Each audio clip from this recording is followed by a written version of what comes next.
రెండవది నీతిమంతులుగా తీర్చబడి నీతిగా జీవించ అంశాన్ని కొంత నేర్చుకుంటున్నాం. ఏం చేయాలి? ప్రభువుకు సంతోషం కలిగించాలంటే ఏం చేయాలి చెప్పండి? పర్వతములెక్కి మరానులు తెచ్చి మందిరం కట్టాలి. పర్వతములు ఎక్కాలంటే కష్టపడాలండి, ప్రయాసపడాలండి, శక్తిని ఖర్చు పెట్టాలి, సమయాన్ని ఖర్చు పెట్టాలి, అంతే కదండి. ఆత్మను సంపాదించాలంటే వెళ్ళాలి, సాక్ష్యము కాపాడుకోవాలి, సంగతులు సరిచేయబడాలి, సమాధాన సువార్తను ప్రకటించాలి, ప్రయాసపడాలి, శ్రమపడాలి, ఖర్చు పెట్టాలి. నీకు ఇచ్చిన ధనం, నీకు ఇచ్చిన సమయం, నీకు ఇచ్చిన బలం ఆత్మల సంపాదన కోసం వ్యయపరచుకోవాలని నేర్చుకో. అందుకని అన్నాడు, పర్వతములకి మరానులు తెచ్చి మందిరం కట్టాలి. చూడండి, మందిరం అంటే అర్థమేం తెలుసా అండి? ఏంటి మందిరం? ఇది యెరూషలేము ప్రార్థనా మందిరం. రండి చదువుకుందాం. నిర్గమకాండం రండి చదువుకుందాం. 25వ కాండం 25:8. మనమందరం మందిరం కట్టాలి. ఏంటి మందిరం? అందరు తీశారండి. నిర్గమకాండం 25:8 అందరం చదువుకుందాం. నేను వారిలో నివసించున్నట్లు వారు నాకు పరిశుద్ధ స్థలము నిర్మింపవలెను. మందిరం అంటే అర్థమేంటి? మందిరం అంటే ప్రభువు నివసించే స్థలం. ప్రభువుకు ఒక మందిరం, ప్రభువుకు ఒక నివాస స్థలం కావాలి కదండి. ప్రభువుకు ఒక నివాస స్థలం కావాలి, ఒక మందిరం. అన్నాడు, నేను వారిలో నివసించటానికి నాకు ఒక పరిశుద్ధ స్థలం లేదా మందిరం నిర్మించాలి. మందిరం అంటే ప్రభు యొక్క నివాస స్థలం. ఇంకా బైబిల్లో ఉంది, ఆయన కనుదృష్టి. చదువుకుందామనండి. మందిరం అంటే 2వ దినవృత్తాంతాల గ్రంథం 6వ అధ్యాయం, 2వ దినవృత్తాంతాల గ్రంథం 6వ అధ్యాయము 2వ వచనం, 6:2 అందరం చదువుకుందామా? 2వ దినవృత్తాంతాల గ్రంథం 6వ అధ్యాయము 2వ వచనం. నీవు నిత్యము కాపురముండుటకై నిత్య నివాస స్థలముగా నేను ఒక ఘనమైన మందిరం నీకు కట్టించున్నాను. మందిరం అంటే ప్రభువు కాపురం ఉండే స్థలం అంట. చక్కటి పని చూసారా? అంటున్నా, అమ్మాయి కాపురంకి వచ్చింది అంటాం, అంటే ఇద్దరు కలిసి వండుకొని తింటున్నారని. మందిరం అంటే ఆయన నివసించే స్థలం. మందిరం అంటే మరొక పేరు అంటే ప్రభువు కాపురం, అంటే ప్రభువు మనతో కలిసి జీవించే స్థలం. అన్న వింటున్నారా? ప్రభువుకు సంతోషం కలిగించాలంటే ఈ పని చేయాలి, మందిరం కట్టాలి. ఏంటి మందిరం అంటే? ప్రభువు నివసించే స్థలం. మరొక మాట చెప్పాలంటే ప్రభువు కాపురం ఉండే స్థలం. రండి, ఇక్కడే ఉంది మందిరం అంటే. 2వ దినవృత్తాంతాల గ్రంథం 6వ అధ్యాయము 20వ వచనం. నీ సేవకులు అందరం చదువుకుందాం. ఈ స్థలము తట్టు తిరిగి విన్నపములను వినుటకై నా నామమును అచ్చట ఉంచెదనని నీవు సెలవిచ్చిన స్థలమున ఈ మందిరం మీద నీ కనుదృష్టి రాత్రింబగళ్ళు. ఈ మందిరములో చెప్పండి, మందిరం మీద ఏముంటుందంట? ప్రభు యొక్క కనుదృష్టి. దేవుని మందిరానికి 3 పేర్లు ఉన్నాయి. ఆయన నివాసం ఉండే స్థలం, రెండవది ఆయన కాపురం ఉండే స్థలం, మూడవది ఏం చెప్పండి? ఆయన కనుదృష్టి. అంటే ఇప్పుడు ప్రభువుకు ఒక పెద్ద కెమెరా ఉందన్నమాట. ఎవరు యెరూషలేముకు వస్తున్నారు, ఎవరు కూరగాయలు తరుగుతున్నారు, ఎవరు అన్నం వండుతున్నారు, ఎవరు మందిరాన్ని కట్టుతున్నారు, ఎవరు మందిరాన్ని పగలగొడుతున్నారు, ఆయన చూస్తాడు అనమాట. అందం నీ కనుదృష్టి ఎంతకాలం చెప్పండి? రాత్రి మగలు. అంటే ప్రభు చూస్తున్నాడు. చాలామంది నన్ను వాళ్ళు చూడాలా వీళ్ళు అనుకోనక్కర్లా, దేవుడు చూస్తాడు. ఆత్మలు సంపాదన, మందిరం కట్టే పనులలో మన పార్ట్ ఏదో, మన వంతు ఏదో ప్రభు చూస్తాడు. చూచేవాడు ఆయనే, బహుమానం ఇచ్చేవాడు ఆయనే అన్నాడు. నీ కనుదృష్టి ఏం చెప్పండి? రాత్రి మగళ్ళు నిలిచే స్థలం. అలాగే 6వ అధ్యాయం చూడండి, 29వ వచనం, 6:29. 2వ దినవృత్తాంతాలు 6:29. 3వ లైన్, ఈ మందిరం తట్టు చేతులు చాపి చేయు విన్నపములనియు ప్రార్థనలని నీవు నీ నివాస స్థలమైన ఆకాశం నుండి నీవు ఆలకించే స్థలం. మందిరములో పైన ఉంది. జ్వరం వచ్చినా, రోగం వచ్చినా, కరువు వచ్చినా, వ్యాధి వచ్చినా, అర్థమైందండి, కరోనా వ్యాధి, కోవిడ్ వ్యాధి, ఎటువంటి వ్యాధి వచ్చినా సరే ఈ మందిరం దగ్గరకు వచ్చి మందిరములో చేరి మందిరము తట్టు చేతులెత్తి చేసే ప్రార్థన అంటే ఆయన ఆలకించే స్థలం. మందిరానికి ఒక ప్రత్యేకత ఉందండి బాబు.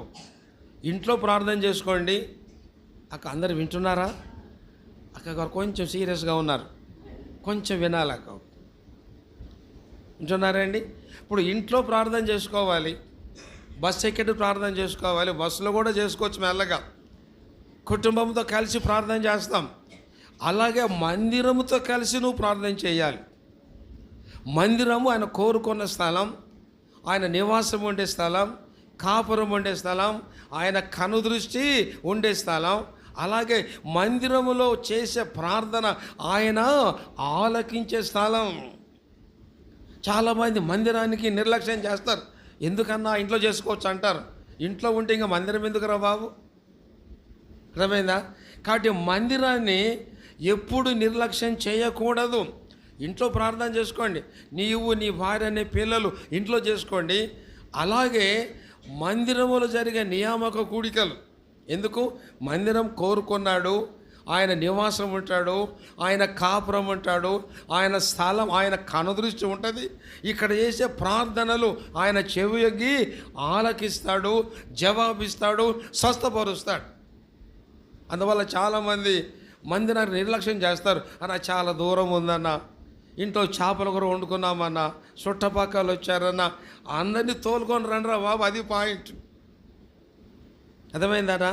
నువ్వు చేపల కూర తినొచ్చు, కొరమేను కూర డిఫరెంట్ స్టోరీ. అరే బాబు మందిరంకి వెళ్దాం రండి అని మందిరానికి నడిపించి వాళ్ళను కూడా ఒక గంట సేపు కూర్చోబెట్టి ప్రార్థించి ఇంటికి వెళ్ళాలి, అది పాయింట్. సాకు దొరికింది మందిరానికి మానుకోకూడదు. కారణం ఆయన, నువ్వు వెళ్ళేది ఎవరింటికి? ప్రభువు ఉన్న ఇంటికి, ఆయన కాపురం ఉన్న ఇంటికి. ఈ రహస్యం ఎరిగిన వాడు మందిరం నిర్లక్ష్యం చేయడండి బాబు. అర్థమైందా? ఇప్పుడు నా మట్టుకు నేనైతే చాలా బిజీగా ఉంటాను. ఎంత బిజీగా ఉండి ప్రయాణం చేసి అలసిపోయినా వార కార్యక్రమాలకి మందిరానికి వెళ్ళకుండా ఎప్పుడు ఉండను నేను. అర్థమైందా అండి? ఎంత పగలు రాత్రి ప్రయాణం చేసి వాక్యం చెప్పి అలసిపోయినా మంగళవారం ప్రార్థన కూడికకు 6:30కి వెళ్ళి 9 దాకా ఉంటాను, 8:30 దాకా ప్రార్థన చేస్తాం, సహకరిస్తాం, చేసే వాళ్ళతో ఆమెనంటాం, వీలుంటే వాక్యం చెప్పి బలపరుస్తాం. అలాగే గురువారం బైబిల్ స్టడీ తప్పక మందిరంకి వెళ్తాం, వేరే వాళ్ళని చెప్తే వింటాను, నేనైనా చేస్తాము పరిచర్య. శుక్రవారం ప్రార్థన, శనివారం ఉపవాస ప్రార్థన, సంఘం పట్ల శ్రద్ధ చింత. అర్థమైందండి? సో మీరు ఒకవేళ దేవుని వాక్యం చూడండి, హన్నా ఉంది బైబిల్లో, విన్నారా? హన్నాకు ఒక ఆమె ఉంది, పెనీనాకు పిల్లలు ఉన్నారు, హన్నాకు ఎవరు లేరు. ఆమె చూడండి ఇంట్లో ప్రార్థన చేసుకుంటూ ఉండొచ్చు, కానీ హన్నా ఏం పిల్లల కోసం చెప్పండి అమ్మా, ఎక్కడికి వచ్చి చెప్పి ప్రార్థన చేసి చెప్పండి, దేవుని యొక్క మందిరంకి వచ్చి ప్రార్థన చేస్తాను. ఉందా బైబిల్ మాట? ఉందక్క? దేవుని మందిరం రావాలక్క. చాలామంది ఇప్పుడు ఆర్టీసీ బస్సులు ఫ్రీగా ఉన్నాయి, బస్సు ఎక్కి రండి మందిరానికి చెప్పాలంటే. అర్థమైందా? బస్సు ఎక్కి నువ్వు టీవీ కోసం వెళ్ళ. కొంతమంది ఎక్కడికి వెళ్తున్నావు అక్క అంటే, మా అత్తగారిలో టీవీ కోసం పోతామంటారు. బస్సు ఎక్కి రండి మందిరంకి వచ్చి ప్రార్థన చేయండి, అది అంశం. షిలోహులో ఉన్న దేవుని యొక్క మందిరానికి ఎవరు వచ్చారు? హన్నా వచ్చింది, ప్రార్థన చేసింది. చెప్పండి దేవుడు, చెప్పండి విన్నాడా వినలేదా? పిల్లలు కలిగారా కలగలేదా? మందిరములో చేసే ప్రార్థనకు ఆ శక్తి ఉంది. ఏంటి తెలుసా? హన్నా ప్రార్థన చేసింది, ఒక్కతే ఉండొచ్చు, మందిరములో అనేకులు వచ్చి ఆమెనంటారు, అది పాయింట్. నీ ఒక్క ప్రార్థనతో అనేకులు జాయిన్ అవుతారు, అప్పుడు బలం, అది పాయింట్. సో మందిరాన్ని నీవు అలాంటి మందిరాన్ని కట్టాలి. చూడండి ఒక మాట, ఎవరైతే దేవుని మందిరాన్ని కట్టాలని తీర్మానించుకున్నారో, ఎవరైతే మందిరాన్ని కట్టారో వాళ్ళు బహుగా దీవించబడ్డారండి. అక్క అందరు వింటున్నారా? ముందు నేర్చుకున్నాం. 3 వ్యక్తులు, యవనస్తుడు, సేన, సమరయ స్త్రీ, రాగాబు. ఆత్మలు సంపాదించింది, మందిరాలు కట్టింది ఆమె. ఆత్మ మందిరాలే. సో నీవు నేను మన యాత్ర జీవితంలో ప్రభుకు సంతోషం కలిగించాలంటే మందిరం కట్టాలి. కొన్ని రకాల మందిరాలు ఎలా చూద్దాం. సరే, ఎవరైతే దేవుని యొక్క ఆత్మల భారం కలిగిన వారుగా ఉంటారో, ఇంకా చెప్పాలంటే మందిరములు కట్టాలని ఎవరు ఆశ కలిగిన వారుగా ఉంటారో వారి జీవితాలను దేవుడు ఆశ్చర్యకరంగా దీవించినాడు. మందిరాలు కట్టబడాలి. రండి చదువుకుందాం. 2వ సమూయేలు గ్రంథం 7వ అధ్యాయం. 2వ సమూయేలు గ్రంథం 7వ అధ్యాయం. రండి చదువుకుందాం. 1-2 వచనాలు ఎవరైనా చదవండి. యెహోవా నలుదిక్కులు అతని శత్రువుల మీద అతనికి విజయం ఇచ్చి అతనికి నెమ్మది కలుగజేసిన తర్వాత రాజు తన నగరి యందు కాపురమండి నాతానను ప్రవక్తను పిలువనంపి, నేను దేవదారు మ్రానుతో కట్టిన నగరి యందు వాసము చేయుచుండగా దేవుని మందసం డేరాలో నిలిచి ఉన్నదనగా. ఈ మాటలు చెప్పండి అమ్మ. పరిశుద్ధాత్మ దేవుడు రాయిస్తున్నాడు. ఎవరి ద్వారా చెప్పండి? దావీదు. ఇప్పుడు దావీదు మహారాజు అయ్యాడు. ఒకప్పుడు దావీదు ఏం చేసేవాడు చెప్పండి అమ్మ? గొర్రెల కాపరి, బక్క చిక్కినోడు, బలహీనుడు. గొర్రెలు గేదెలు గాయాలంటే బలం అక్కర్లేదని బాబు కర్ర పుచ్చుకొని అడవికి వెళ్ళాడు. ఎండకు ఎండినాడు, వానకు చలికి తడిసినాడు. అలాంటి బలహీనమైన వాడు ఇప్పుడు ఏమంటే చెప్పండి? రాజు అయ్యాడు. ప్రాణము తీయాలని వెంటాడిన సౌలు చనిపోయినాడు. శత్రువు అందరు పోయినారు. ఒకప్పుడు చేతిలో గొర్రెల దుడ్డు కర్ర ఉండేది, ఇప్పుడు ఏముంది? రాజదండం ఉంది. ఒకప్పుడు ఎండకు ఎండేవాడు, వానకు తడిచేవాడు, చెట్టు కింద ఉండేవాడు. ఇప్పుడు ఎక్కడ? పెద్ద ప్యాలెస్ కట్టుకున్నాడు.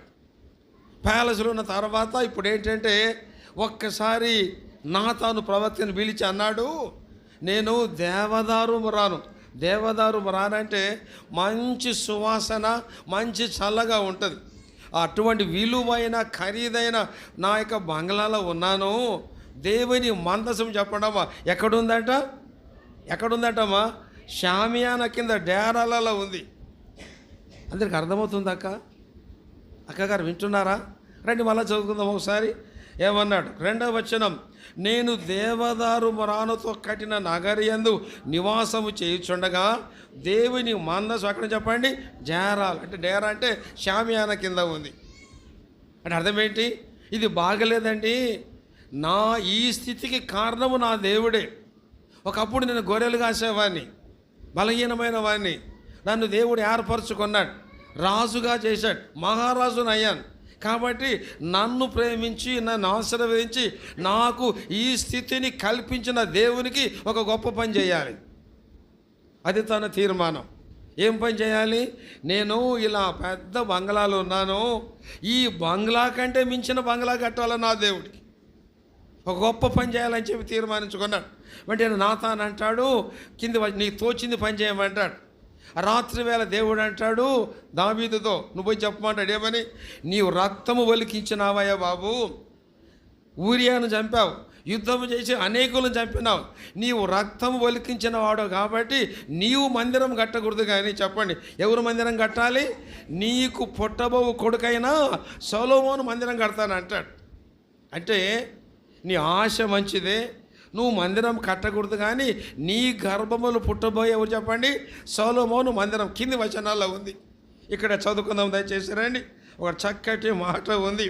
ఏంటంటే చూడండి దయచేసి 12వ వచనం, నీ దినములు సంపూర్ణమగునప్పుడు నీవు నీ పితరులతో కూడా నిద్రించిన తర్వాత నీ గర్భములో నుండి వచ్చిన నీ సంతతిని హెచ్చించి రాజ్యమును అతనికి స్థిరపరచెదను, అతడు నా నామ ఘనత కొరకు ఒక మందిరమును కట్టించును. అంటే సొలొమోను కడతాడని దేవుడు చెప్పాడు. అర్థమైందాక? ఇక్కడ ఒక చక్కటి మాట కూడా ఉంది. చూడండి దయచేసి. దావీదు మహారాజు అంటాడు దేవుడు, చూడండి, రక్తము ఒలికించిన వ్యక్తివి కాబట్టి రండి. మొదటి దినవృత్తాంతాల గ్రంథం 22వ అధ్యాయం. మొదటి దినవృత్తాంతాల గ్రంథం 22వ అధ్యాయం. 22వ అధ్యాయం రండి చదువుకుందాం దయచేసి రండి. 8 అందరం చదువు. 8వ వచనం. 8 నీవు విస్తారముగా రక్తము ఒలికించి గొప్ప యుద్ధములు జరిగించిన వాడు, నీవు నా నామమునకు మందిరము కట్టించకూడదు. అంటే దావీదు, నీకున్న ఆశ మంచిదే, నువ్వు మందిరం కట్టకూడదు కానీ కారణం రక్తం ఒలికించినావు, అందరూ చంపినావు, నువ్వు మందిరాన్ని కట్టకూడదు కానీ నీ గర్భం పుట్టబోయి నీ కొడుకైనటువంటి సొలొమోను కడతానని చెప్పి అన్నాడు. అంటే ఒక మాట, దావీదు యొక్క ఆశ ఏం చెప్పండి? దావీదు ఆశ ఏంటి? దేవునికి మందిరము కట్టాలి, అంతే కదా. రండి, దావీదు యొక్క ఆశ 132వ దావీదు కీర్తన. రండి, 132వ దావీదు కీర్తనలో దావీదు యొక్క ఆశ, 132వ దావీదు కీర్తనలో దావీదు యొక్క ఆశ ఎంత గొప్పదంటే 132వ దావీదు చదువుకుందానంటే దయచేసి 3-5 కలిసి అందరం చదువుకుందాం. యాకోబు యొక్క బలిష్ఠునికి నేను మొక్కుబడి చేశాను, ఎట్లనగా యెహోవాకు నేను ఒక స్థలము చూచు వరకు, యాకోబు యొక్క బలిష్ఠునికి ఒక నివాస స్థలము నేను చూచు వరకు నా వాస స్థానమైన గుడారములో నేను ప్రవేశించను, నేను పరుండు మంచము మీదికి ఎక్కను. అందరికి అర్థమవుతుందా? దావీదు కొన్న కోరిక ఏంటి? దేవునికి మందిరం కట్టాలి. నా ప్రభువుకు, నా స్థితికి, నా హోదాకు, నా రాజరికానికి ఇంత గొప్ప చేసిన దేవుడికి ఏమన్నాడు? మందిరం కట్టాలన్నాడు. అంటూ ఆయనకు మందిరము చూచునంత వరకు ఏమన్నాడు? నా వాస స్థానమైన గుడారములో నేను ప్రవేశించను, నా పరుండు మంచం మీదికి ఎక్కను. అంటే అర్థం ఏంటి? ఈ బంగ్లా కట్టుకున్నా కానీ నేను ఈ బంగ్లాలో ప్రవేశించను. అందరికి అర్థమవుతుందమ్మా? అక్క, అందరికి అర్థమవుతుందా? నాకు కొంచెం తేడా ఉంది. నేను పంతులు గారిని పాఠం అర్థమవుద్దాం మీకు అందరికి. వింటున్నారా? రాత్రికి అక్కడ హోటల్లో చూశాను. మా ఇడ్లీ గారె నచ్చితే వేరే వాళ్ళకి చెప్పండి, నచ్చకపోతే మాకు చెప్పండి అని ఉంది. అర్థమైందా? అప్పుడు నాకు ఉదయం ఇడ్లీ గారె తెచ్చాడు, మినపగారె, చాలా బాగున్నాయి. నచ్చితే వేరే వాళ్ళకి చెప్పండి, నచ్చకపోతే మాకు చెప్పండి. దేవుని వాక్యం నచ్చితే రాత్రికి చాలామందిని మీరు తోలుకొని రండి, రండి. దేవుని వాక్యం చాలా చెప్పాలి. మేమందరం కూలికొచ్చే కూలి వారు బాబు, ఆయన కూలిస్తాడు, మాకు లెక్క అప్పగించాలి, పని చేయాలి. మీరు అందరూ వినాలా? మీరు అందరూ వింటున్నారా? ఏమన్నాడు? నా దేవునికి, నా బలిష్ఠుని కంటే నేను ఈరోజు సింహాసనం మీద కూర్చోవడానికి కారణం ఆయనే. గొర్రెలు కాసేవాడిని, నన్ను రాజుగా చేశాడు. నా రాజరికానికి, నా సమస్తానికి నా దేవుడే సాదృశ్యం, నా దేవుడే కారణం. ఆయనకు మందిరం కట్టాలంటూ నా దేవునికి మందిరము చూచున్నంత వరకు నేను నా బంగ్లాలో ప్రవేశించను, నా పరుండు మంచం మీదకి నేను అంటే ఆయన బంగ్లాలోకి వెళ్ళలేదు, క్రింద పడుకున్నాడేమో. తన ఆశ ఏంటంటే నేను నా దేవునికి చెప్పండి ఏం కట్టాలన్నాడు? మందిరం. అంటే రక్షణ పొందిన ప్రతి వ్యక్తికి ఆశ ఎలా ఉండాలంటే నేను దేవునికి ఒక పని చేయాలి, ఆత్మలు సంపాదించాలి, ఆత్మ మందిరం కట్టాలి. అక్క, ఇది ఒక పెద్ద ఇంపార్టెంట్ అక్క, ఇది కదా. మన దేవుని కోసం ఒక పని చేయాలండి బాబు కదా. దేవుని కోసం పని నేను ఎప్పుడైనా ఆలోచిస్తాను, దేవా నాకు ఇంత స్థితి ఇచ్చావే, నేను నీకు ఏం చేయాలి అని అడగాల మనం అందరం. అర్థమైందాక?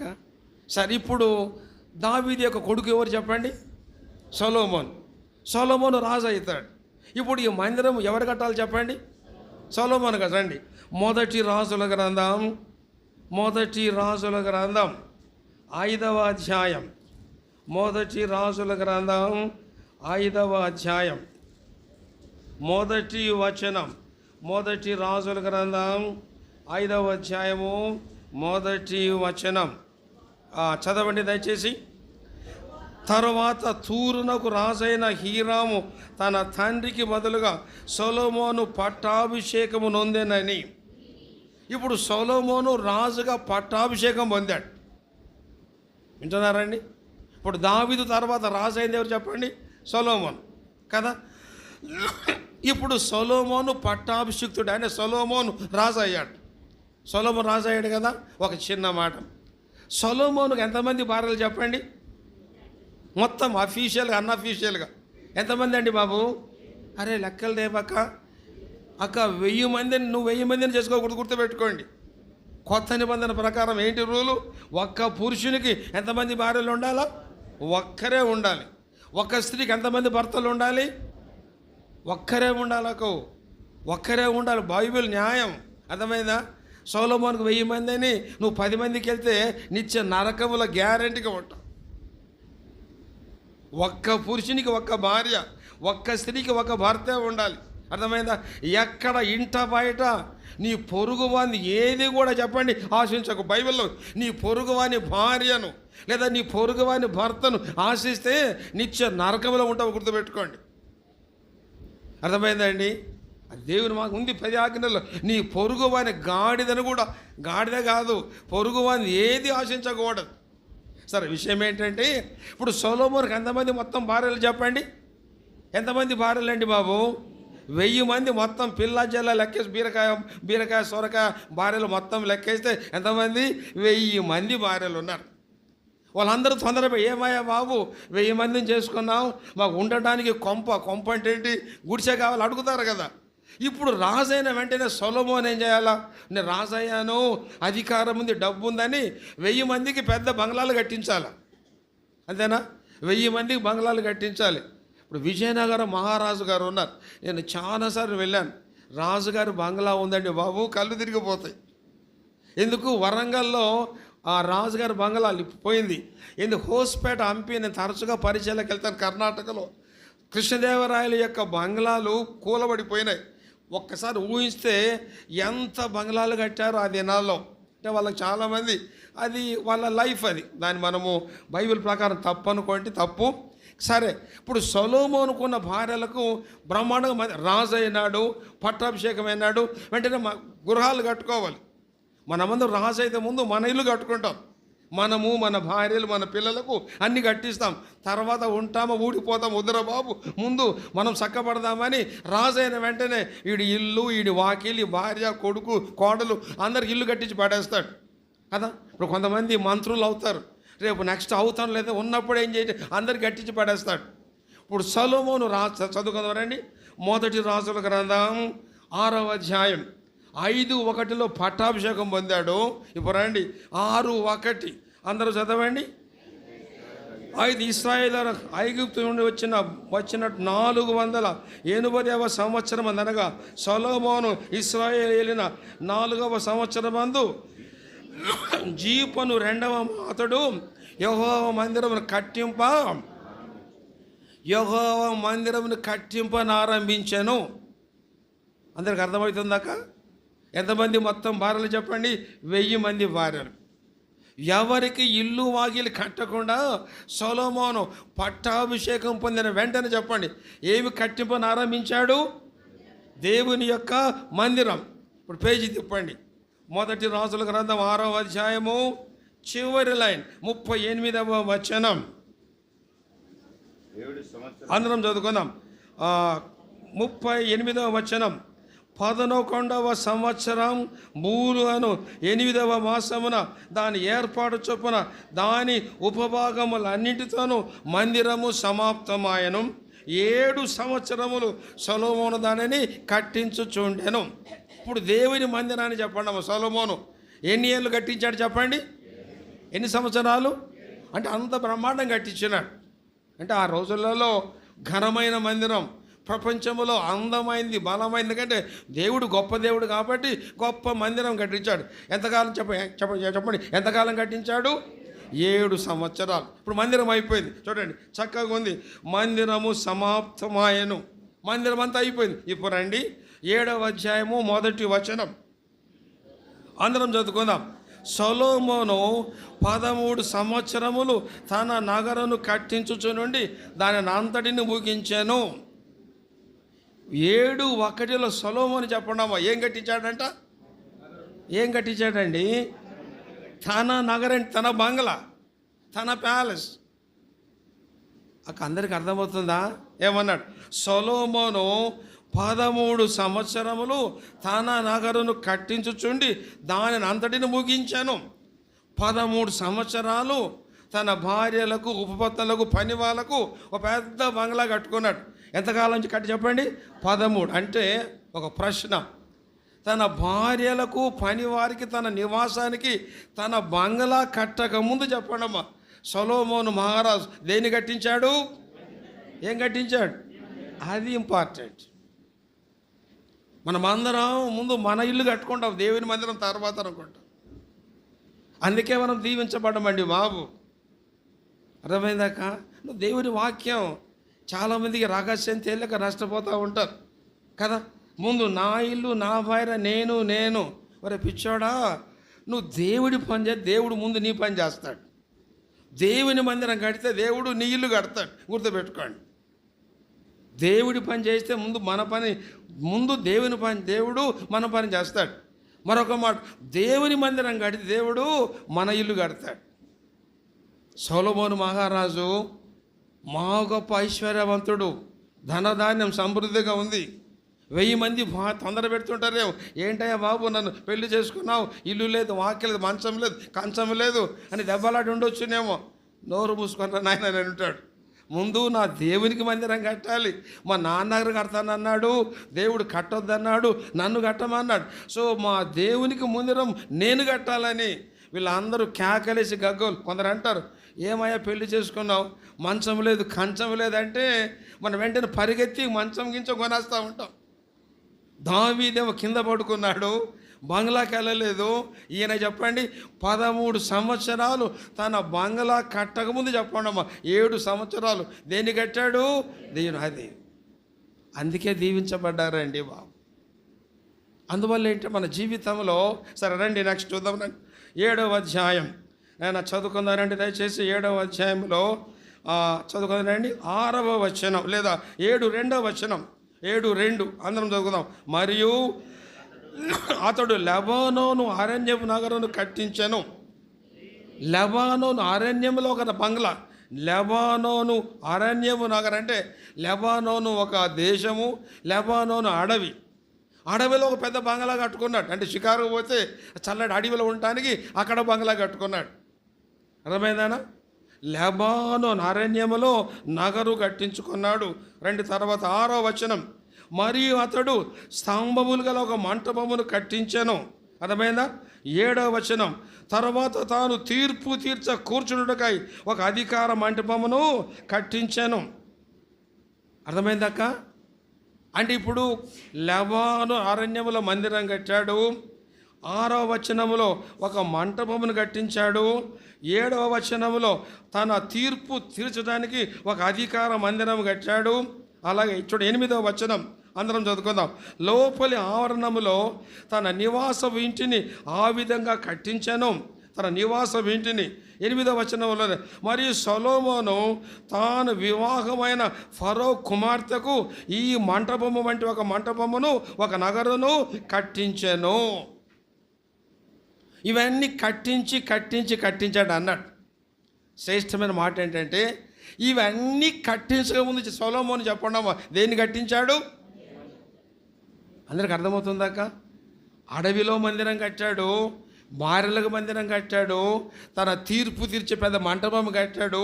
ఫరో కుమార్తె అంటే మా గొప్ప ధనవంతుని భార్య, కూతురు. ఫరో దేశం, ఫరో ఐగుప్తు యొక్క రాజు గారి కూతురు పెళ్లి చేసుకున్నాడు. ఆ దినాల్లో గొప్ప ధనవంతుని భార్య కూతురు. ఫరో కుమార్తె కూడా ఇల్లు కట్టించినాడు. ఇన్ని ఇల్లు కట్టించక ముందు చెప్పండి సొలొమోను ఏం కట్టాడక? అందుకే వాళ్ళు గొప్ప వాళ్ళు అయ్యారాక. మనం ఎందుకు హీనులమవుతామంటే దేవునికి లాస్ట్ ప్రయారిటీ. ముందు మన ఇల్లు, మన వాకిలి, మన సంసారం. ఒక చిన్న మాటక 3 దినాలు కూడికలని అన్న ప్రకటించినాడు. ఎప్పుడన్నా మీరు అడిగారన్నా ఎంతమంది వస్తారన్న? వాళ్ళకి ఏం పెడదామన్నా? ఇంట్లో బియ్యం ఉన్నాయా, కందిపప్పు ఉందా, కోడిగుడ్లు ఉన్నాయా, లేకపోతే నూనె ఉందా, ఉల్లిపాయలు ఉన్నాయా, నేనేమన్నా ఇయ్యాలా? అడిగారకి ఎవరన్నా? అడగకపోతే ఈరోజు రాత్రి క్షమాపణ అడగండి. దేవుని ఇంటి మీద ఆసక్తి. అన్నా నేనేమన్నా ఉల్లిపాయలు తేవాలా? 100కు 3 కిలోలు కేకలు వేస్తున్నారు. నేను వస్తా ఉంటే 100కు 3 కిలోలు మహారాష్ట్ర ఉల్లిపాయలు. అన్నా నేను ఒక 50 కిలోలు ఇస్తానన్నా, వారం తినండి అన్న. మన చింత అంతేగాని పొద్దున్న లేచి ఇంట్లో టిఫిన్ ఏంటి కాదు. అన్న ఎవరన్నా వస్తున్నారా వేరే గ్రామస్తులు, చుట్టుపక్కల పల్లెల నుంచి వచ్చి ఉంటారే, వాళ్ళకైనా ఉప్మా చేసి పెడదామా, పప్పుల పొడి పెడదామా, ఉల్లిపాయ పొడి పెడదామా? దీన్ని బట్టి చూస్తే మనం ఎందుకు దీవించబడతాం అక్క? మన ప్రయారిటీ మారాలి అక్క. అది అంశం, ప్రయారిటీ మారాలి. అర్థమైందా? ఇప్పుడు దేవుడిచ్చిన ఆయనకు సంతోషం కలిగించడానికి ఇది ఒక తరుణం అక్క. ఒకటి గుర్తుపెట్టుకోండి, నువ్వు ఉల్లిపాయలు తాగకపోతే ఆగదక్కవు. ఎవరో ఇస్తారు, ఇచ్చిన వాళ్ళు దీవించబడతారు. అది గుర్తుపెట్టుకోండి. ఇవ్వకపోతే నీవు నష్టపోతావు. ఇవన్నీ ఎందుకు పెట్టాడు దేవుడు అంటే మనం దీవించబడటానికి ఇవన్నీ కారణాలు, సాధనాలు. అర్థమైందాక మీకు అందరికీ? చాలామంది ప్రభువా ఏమీ లేని వాడిని ఒట్టివాడి అంత అబద్ధం మాటలు. చాలామంది ప్రభువా ఏమీ లేని వాడనయ్యా, రక్షణ పాత్ర, అన్ని అబద్ధం కూతలరా బాబు. నువ్వు ఇంట్లో బియ్యం తింటావు కదక్క, ఇంట్లో నువ్వు అన్నీ తింటావు కదా. ఒక ఊరుంది కర్నూలు జిల్లాలో, చాలా పేదవారక్క, అసలు నీళ్ళు కూడా ఉండవు ఆ ఊరిలో. ఆ ఊరికి వెళ్తే అన్నగారు ఏం చెప్తారంటే, నీళ్ళు ఇప్పుడు కొంచెం కొలాయిలు వచ్చినాయిలేండి, కొంత ఏళ్ళ క్రిందట 2 బకెట్ నీళ్ళు పెట్టానా, ఈ నీళ్ళే మీరు వాడుకోవాలి వెళ్ళేదాకంటారు. నాకు అంతటికి అయ్యే నీళ్ళు. హోటల్కి వెళ్ళి బాబు గ్లాసు నీళ్ళు అంటాడు, సార్ టీ తాగితే నీళ్ళు ఇస్తామంటాడు. అని అంత కరువు ఉన్నటువంటి ఊరు. పేదవాళ్ళు అందరూ పనిచేస్తారు. వాళ్ళకి 2 రూపాయల బియ్యం అప్పుడు ఇచ్చేవాళ్ళు ఆ దినాల్లో. వాళ్ళు ఎంత పేదవాళ్ళంటే అన్నం వండుకునేటప్పుడు ప్రతి పూట పిడికడి బియ్యం తీసి డబ్బాలు వేస్తారు. పిడికడి బియ్యం 3 పూటలు అన్నమే తింటారు. అన్నము ఉల్లిపాయ పొడి. వాళ్ళు మన మాదిరి పప్పులు కిప్పులు సాంబార్ అంత మొరటోళ్ళు, కష్టపడి ఎండకు పనిచేస్తారు. ప్రతి పూట పిడికడి బియ్యం తీయటం, డబ్బాలు పోయటం. ఆదివారం మందిరంకి వెళ్తే సుమారు 50 డబ్బాలు చూశాను నేను. ఒక్కొక్క డబ్బా మీద మరియమ్మ డబ్బా, సోలమన్ డబ్బా, రూతమ్మ డబ్బా, కృపావరం డబ్బా. ఇక్కడ ఏం డబ్బాలు కనపడలే నాకు, అసలు ఒక్క డబ్బా లేదు. ఎంత దారు అంటే వాళ్ళు అన్నారన్నా, మాకు జీతాలు రావన్నా, మాకు అందరు బియ్యం ఇస్తారన్న కూలికి. ఇదే దేవుని భాగం అన్నా. దేవుడు ఎప్పుడు మనం పస్తు పెట్టలేదన్నా. అంటే దేవునికి ఇచ్చే ప్రయారిటీ. అర్థమైందాక? ఈ ఊళ్ళో మినుములు బ్రహ్మాండంగా వండుతాయి. ఈ ఒక్క మినుము సంచి నాకు కనపడలే. ఇక్కడ కనపడితే చెప్తా ఇండియా మొత్తానికి లేవని. నేను పెనంకూరు వెళ్ళాను, దేవునికి ఇస్తారు. మందిరంలో 10 బస్తాలు మినుములు ఉన్నాయి, 10 బస్తాలు బియ్యం ఉన్నాయి. అందరికి రోజు బియ్యం వండి పెట్టారు. మీటింగులు వచ్చినాయి. సిగ్గుపడాలేక మనం అందరం దేవుని మందిరం పట్ల శ్రద్ధ, చింత. నాకు సమయం 10 నిమిషాలు ముగిస్తాను. రాత్రి కూడా చాలా విషయాలు చెప్పాలి. మందిరమును కట్టాలి. రండి, మొదటి దినవృత్తాంతాలు అంటే సొలొమోను మహారాజు రాజు అయిన వెంటనే చెప్పండి అమ్మా, పట్టాభిషేకం పొందిన వెంటనే చెప్పండి. సొలొమోను ఏం కట్టాడు? మందిరం కట్టిన తర్వాత తన నివాసం, తన భార్యలకు కోర్టు అన్నీ కట్టుకున్నాడు. అందుకనే గొప్పవారయ్యారండి బాబు. ఈ దినం నుంచి అంటే మందిరం పట్ల శ్రద్ధ, చింత. రండి చదువుకుందాం. మొదటి దినవృత్తాంతాల గ్రంథం 29వ అధ్యాయం. మొదటి దినవృత్తాంతాల గ్రంథం 29వ అధ్యాయం చదువుకున్నాను. 2వ వచనం అందరం చదువుకుందాం. 2వ వచనం, నేను బహుగా ప్రయాసపడి నా దేవుని మందిరమునకు కావలసిన బంగార పనికి బంగారమును, వెండి పనికి వెండిని, ఇత్తడి పనికి ఇత్తడిని, ఇనుపు పనికి ఇనుమును, కర్ర పనికి కర్రలను, గోమేధికపు రాళ్లను, చెక్కుడు రాళ్లను, వింతైన వర్ణములు గల పలు విధముల రాళ్లను, మిక్కిలి వెళ్ళగల నానావిధ రత్నములను, తెల్ల చలువరాయి విశేషముగా సంపాదించి తిని. ఇవన్నీ చెప్పండి అమ్మా. ఎవరు సంపాదించారు చెప్పండి? ఎవరు సంపాదించారు? దావీదు మహారాజు. ఎవరి కోసం చెప్పండి? ఎవరి కోసం అండి? దేవుని మందిరం కోసం. దేవుని మందిరం కోసం ఆయన అంటాడు. 5 విషయాలు చూడండి. మొదటి వచనం, తర్వాత రాజైన దావీదు సర్వ సమాజంతో ఈలాగు సెలవిచ్చాను. చెప్తున్నాడు సమాజంలో, మందిరంలో, అరే బాబు ఈ పని చాలా గొప్పది. చూడండి కింద అంటాడు చూడండి, దేవుడు కోరుకునే నా కుమారుడైన సొలొమోను ఇంకను లేత ప్రాయం గల బాలుడై ఉన్నాడు. కట్టబో ఆలయం మనుషునికి కాదు, దేవుడైన యెహోవా గనుక ఈ పని బహు గొప్పది. యెరూషలేము యొక్క మందిరం దేవుని మందిరం, దేవుని పని. ఈ పని ఎవరి కోసం కాదు, దేవుని పని బహు గొప్పది. సో దేవుని యొక్క మందిర నిర్మాణానికి దావీదు చెప్పండి, కర్ర పనికి కర్ర, బంగారు పనికి బంగారు, ఇనుప పనికి ఇత్తడి, ప్రతిదీ కట్టించి పడేసినాడు, సమకూర్చి పెట్టాడు. అంటే ప్రశ్న వేసుకోవాలి, దేవుని మందిరానికి, ఆత్మల పట్ల భారానికి, లేదా మందిర నిర్మాణానికి మనం ఏమి సమకూరుస్తున్నామండి? బైబిల్లో మాట ఉంది, మీరు భూమి మీద ధనము కూర్చుకోవద్దు. ఎక్కడ కూర్చోవాలంట? పరలోకం దేవుని పరలోకములో మీరు ధనమును చదువుకుందరండి. మత్తయి సువార్త 6వ అధ్యాయం అనుకుంటాను. మత్తయి సువార్త 6వ అధ్యాయం రండి చదువుకుందాం రండి, ఆయన చదువుకుందారండి నాయన. 8 ఉంది చూడండి, 19వ వచనం 20 అందరం చదువుకుందాం. భూమి మీద మీ కొరకు ధనమును కూర్చుకొన, మత్తయి సువార్త 6:19. భూమి మీద మీ కొరకు ధనమును కూర్చుకొనవద్దు, ఇక్కడ చిమ్మెటయు తుప్పును తినివేయను, దొంగలు కన్నవేసి దొంగలేదు, పరలోకమందు మీ కొరకు ధనమును. అర్థమైందాక? అంటే ఇక్కడ మన డబ్బును ఆరోగ్యానికి, పిల్లల చదువుకు, ఇల్లు వాకిలికి మనం ధనము సమకూర్చుకోవాలి. కానీ ప్రాముఖ్యంగా దీనికంటే చెప్పండి, దేనికోసం ఖర్చు పెట్టాలి? పరలోకం అందంటే ఈ లోకములో దేవుని పని కోసం, దేవుని సేవ కోసం, ఆత్మల భారం కోసం ధనమును సమకూర్చుకోవాలి. ఒక మాట చెప్పాలి, దేవునికి మీ డబ్బు ఇవ్వకముందు మీ హృదయం దేవుని గుర్తుపెట్టుకోండి. డబ్బు కంటే ముందు నీ హృదయం, నీ జీవితం, నీ బ్రతుకు, నీ హృదయంలో ప్రభువుకు స్థానం ఇస్తే ఆటోమేటిక్గా దేవుడు అన్నీ నీతో ఇప్పింపజేస్తాడు. రండి చదువుకుందరండి. మొదటి దినవృత్తాంతాల గ్రంథం 29వ అధ్యాయం 3, 4 అందరం చదువుకుందాం. మరియు నా దేవుని మందిరం మీద నాకు కలిగి ఉన్న మక్కువ చేత నేను ఆ ప్రతిష్ఠితమైన మందిరం నిమిత్తం సంపాదించిన వస్తువులు గాక నా స్వంతమైన బంగారమును వెండిని నా దేవుని మనిచ్చెదను. గదుల గోడల రేకు మూతకును, బంగారు పనికి బంగారమును, వెండి పనికి వెండిని, పనివారు చే ప్రతి విధమైన పనికి 6,000 మనుగుల ఓఫీరు బంగారమును, 14,000 మనుగుల పుటము వేయబడిన వెండిని ఇచ్చుచున్నాను. ఏమి చేయడంటే మందినే కాక బంగారు, వెండి, చలవరాలు, వెండి పనికి వెండి, కర్ర పనికి కర్ర, ఏ పనికి కావాలో అన్ని వస్తువులు దావీదు సమకూర్చాడు.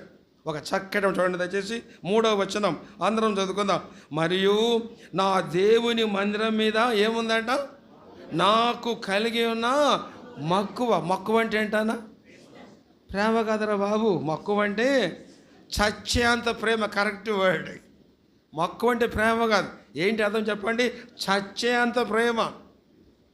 కొందరు యవనస్తులు క్షమించాలా, నాకు వాడిని తెచ్చి చేస్తావా బండికి సావమంటారు. చేస్తావా లేదా కరెంటు పోలికి సావమంటావా, కరెంటు పట్టుకొని.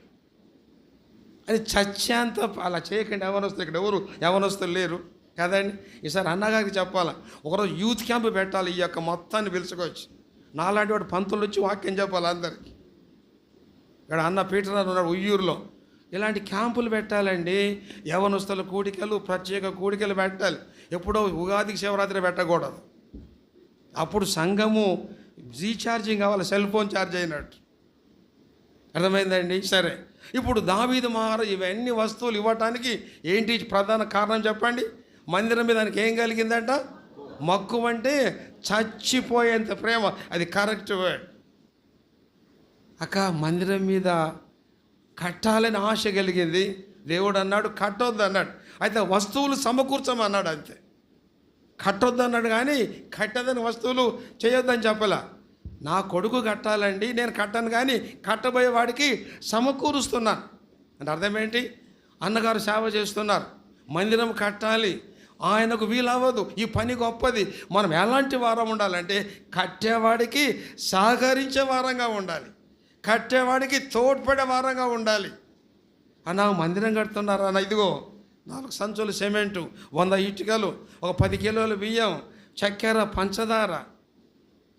ఇంకొక మాట చెప్పాలంటే, ఇప్పుడు మీటింగులు పెట్టారు, చాలామందికి భయం, ఎంతమంది వస్తారో ఏం చేయాలని. ఇంకా ఒక చిన్న పేపర్లు కొట్టండి, హ్యాండ్ బిల్స్, ప్రత్యేక కూడికలు, వార్షికోత్సవ కూడికలు, ఆది సోమ మంగళవారం, చిన్న హ్యాండ్ బిల్స్ కొట్టి చుట్టుపక్కల 5-6 గ్రామాలు ఉన్నాయి, అందరికీ పంచండి. ఇంకా అందులో ఏం చేయాలో తెలిసిన, ఉచితముగా భోజన సదుపాయం కలదు అని పెట్టండి. సుమారు 1000 మంది వస్తారు గ్యారెంటీ. అంటే అన్నం లేక రారే బాబు, అన్నం పెడితే ఇక్కడ ప్రశాంతంగా వింటారు, అది గుర్తుపెట్టుకోండి. ఇక్కడ అన్నం ఇక్కడ కృష్ణా జిల్లాలో బియ్యం కుక్కలు కూడా ఎక్కువైపోతూ ఉంటాయి. అన్నము లేక ఎవరు రాడు. అంటే మన ఉద్దేశం ఏంటంటే అందరూ రావాలి, వాక్యం వినాలి. అర్థమైందండి? అప్పుడు ఈ గోడలు పలగొట్టి మందిరం కడతాం మనం. ఆ చింత నీకుంటే అన్నకేం చేయాలా, సహకరించాలి. అన్నగారు పాంప్లెట్ కొట్టండి అన్న, 5-6 గ్రామాలకు ప్రకటించండి అన్న, ఆటోలో మైకి పెట్టి చెప్పండి అన్న, మేమిస్తామన్న బియ్యం, కందిపప్పు, మినపప్పు. ఒకరోజు టిఫిన్లో ఇడ్లీ, వడ, మిరపకాయలు పెట్టండి. ఒరే నీకు ఇస్తే నాకెట్లా అంటే చాలామంది ఏంటి, మందిరంకి ఇస్తే నాకెట్లా. దేవుడు కూడా అంతే, నాకు ఇవ్వకపోతే నేను నీకు ఎందుకు ఇవ్వాలంటాడు.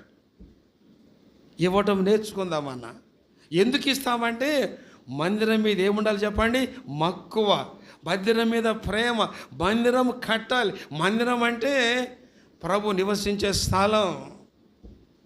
చదువుకుందరండి. ఇక్కడే మొదటి దినవృత్తాంతాల గ్రంథం 29వ అధ్యాయం. ఏమిచ్చాడు ఆయన? 6000 మనుగుల ఓఫీరు బంగారము. రెండవది చెప్పండి, 14,000 మనుగుల పుటం వేయబడిన వెండిని. అంటే లక్షల కోట్ల ఖరీదైన వెండి, బంగారు ఇచ్చాడు. నేను అప్పుడప్పుడు చూస్తూ ఉంటానాక, మన అందరి చేతుల్లో సెల్ ఫోన్లు ఉంటాయి, గ్యారెంటీ. పెద్ద పెద్ద ఫోన్లు ఉంటాయి, ₹1,00,000 ఫోన్లు ఉంటాయి, 20-30 వేల ఖరీదైన ఫోన్లు ఉంటాయి. ఉండడం నేను తప్పని చెప్పను, కానీ కానుక పెట్టి దగ్గరికి రాగానే వెతికి చిల్లర ₹2 బిల్లేస్తారు.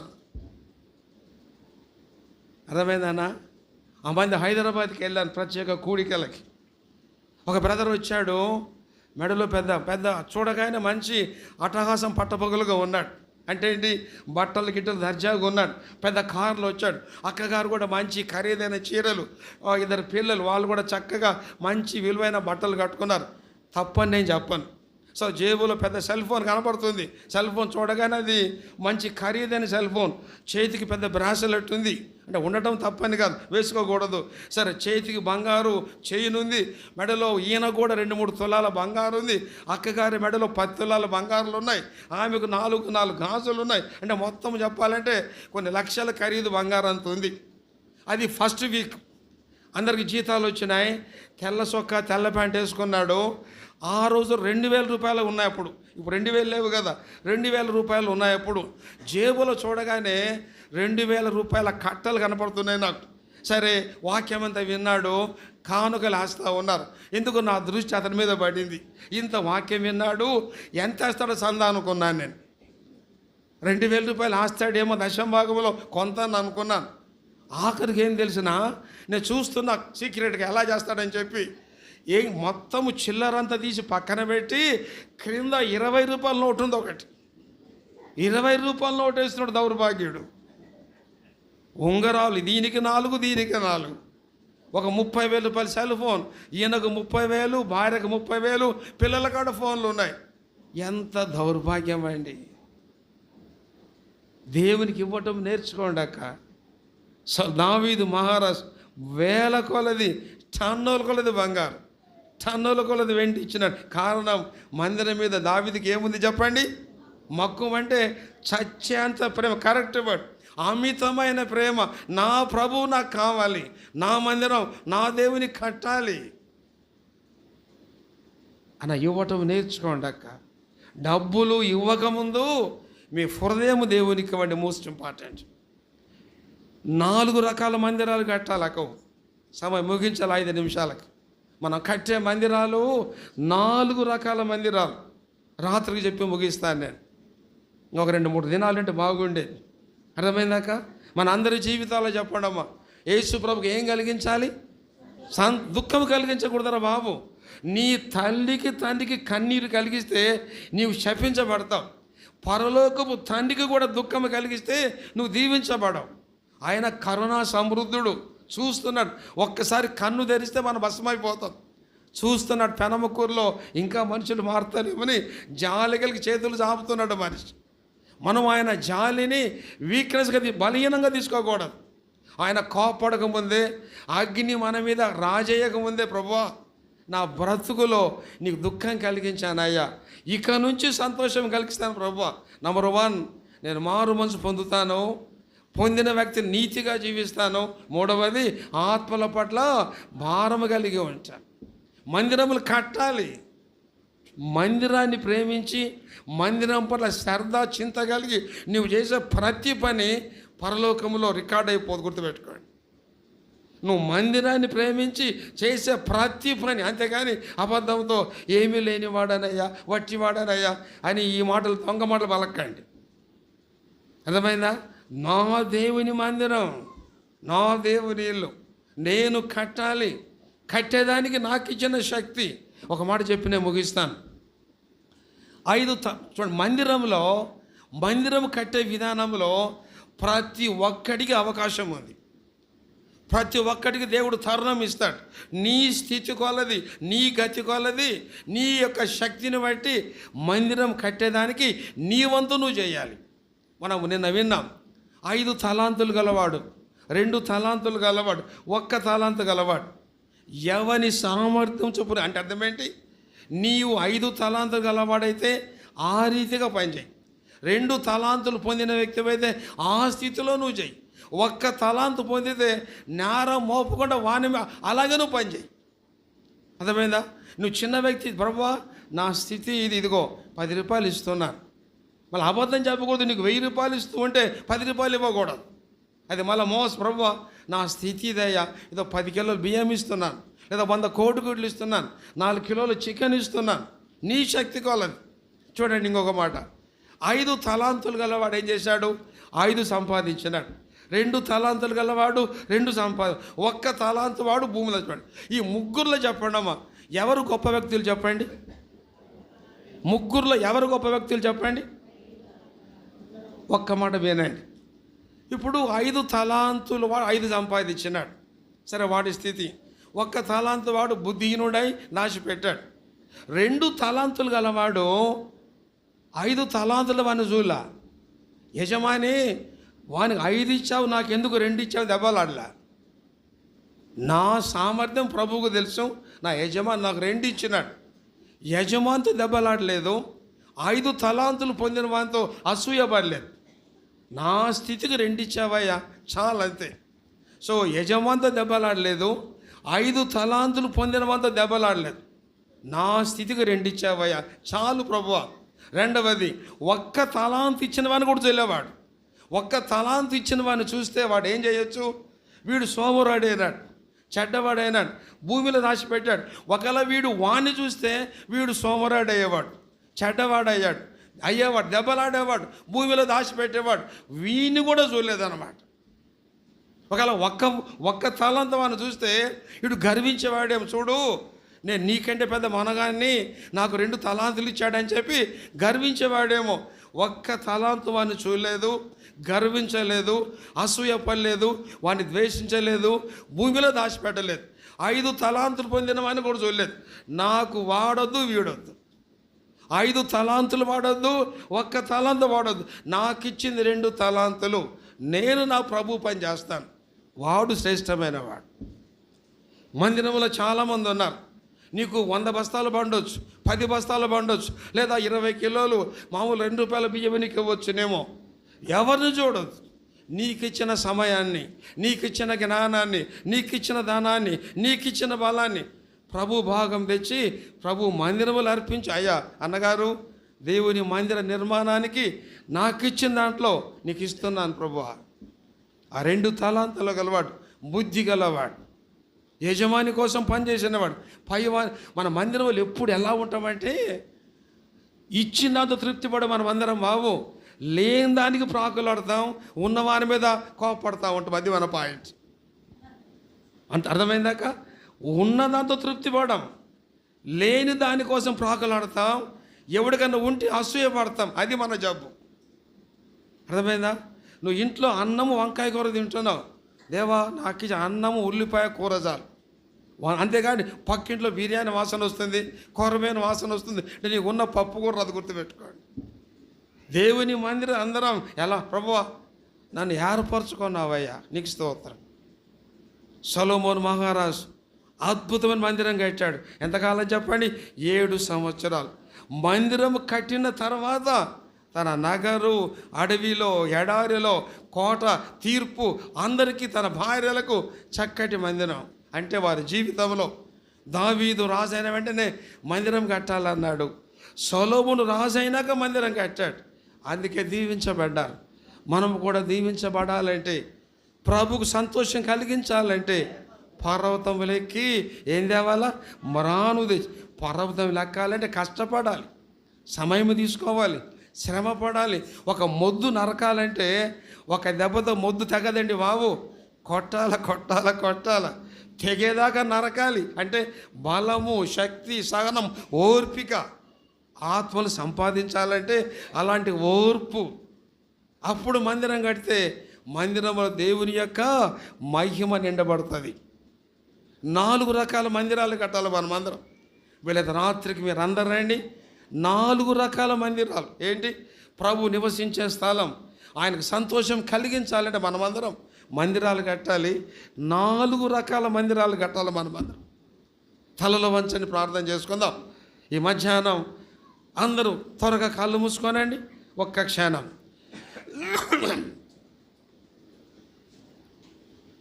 సహోదరి సహోదరుడా, దేవుని యొక్క వాక్యం విన్నాం. నిన్నటి నుంచి 3 విషయాలు నేర్చుకున్నాం. దేవుడు మన యందు సంతోషించాలని, మన సంతోషం పరిపూర్ణంగా ఉండాలని ప్రభు కోరినవాడుగా ఉన్నాడు.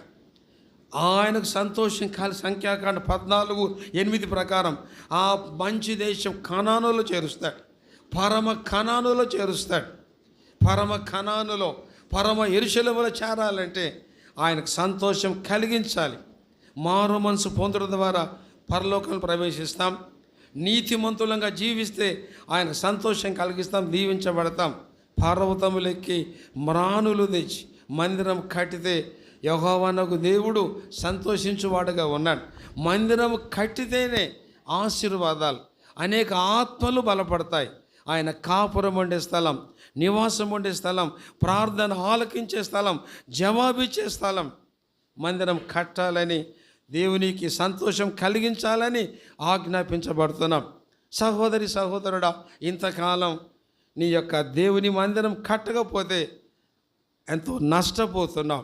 ప్రభువా నా బ్రతుకును మార్చు, ఈ యెరూషలేము మందిరం పట్ల నా ఆసక్తిని పెంచు, నా శ్రద్ధను పెంచు, నశించున్న ఆత్మ పట్ల నాకు భారము కలిగించు తండ్రి. నీ మందిరం కడతాను నేను. నీ మందిరంలో నన్ను పనివానిగా, ప్రతి ఒక్కరికి పని ఉన్నట్లుగా మందిరం కట్టేదానికి ప్రతి చిన్న రాయి పెద్ద రాయి ఎలా ఉంటుందో మందిరం కట్టే విషయంలో, సేవా విషయంలో ఇక్కడున్న మన అందరికీ పనులు ఉన్నాయి. చేస్తున్నావా సహోదరి? ఒకవేళ ఇంకా మందిరం పట్ల శ్రద్ధ, నిర్లక్ష్యం ఉంటే నన్ను క్షమించు ప్రభువా, నన్ను క్షమించు. ఇక నుంచి మందిరం పట్ల, సేవ పట్ల, ఆత్మల పట్ల భారము గలవాడినై ఉంటానని తీర్మానం చేసుకో. ఎవరైనా సరే, అన్నగారు మా కోసం ప్రార్థన చేయండి, దేవుడు నాతో మాట్లాడాడు, ఆత్మల పట్ల భారం కలిగి ఉంటాను, దేవుని యొక్క మందిర నిర్మాణ విషయంలో నా వంతునే చేస్తాను, ఆశ కలిగిన వారై ప్రభువుకు సమర్పించుకొని అన్న దేవుడు నాతో మాట్లాడాడు. ఇక నుంచైనా నా ప్రయారిటీస్ దేవుని మందిరం కోసం ఇస్తాను.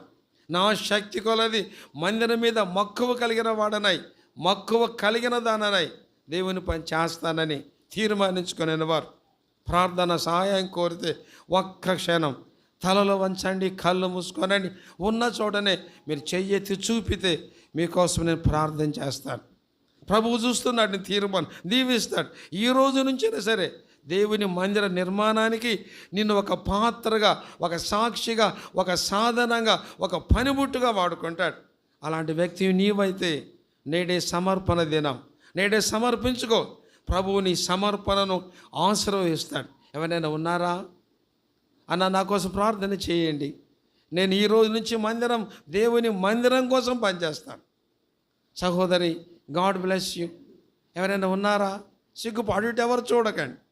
దేవుని మందిర నిర్మాణ విషయంలో నీ పాత్ర, దేవుడు నిన్ను దీవించును కాక. నాయన బయట ఉన్నవారు ఎవరైనా సరే, దేవుని యొక్క మందిర పనిలో నువ్వు ఆలస్యం చేస్తే శాపగ్రస్తుని అవుతావు. ఎవరైనా ఉన్నారా? ఎవరైనా ఉన్నారా? దేవుడు నేను స్థిరపరిచి, అక్కగారు నేను దేవుడు స్థిరపరిచి బలపరచునుగా. ఎవరైనా ఉన్నారా? చేతులు దించండి. ప్రభు మీ తీర్మానాన్ని స్థిరపరిచి బలపరచునుగా అన్నగారు ప్రార్థన చేసి ముగిస్తారు.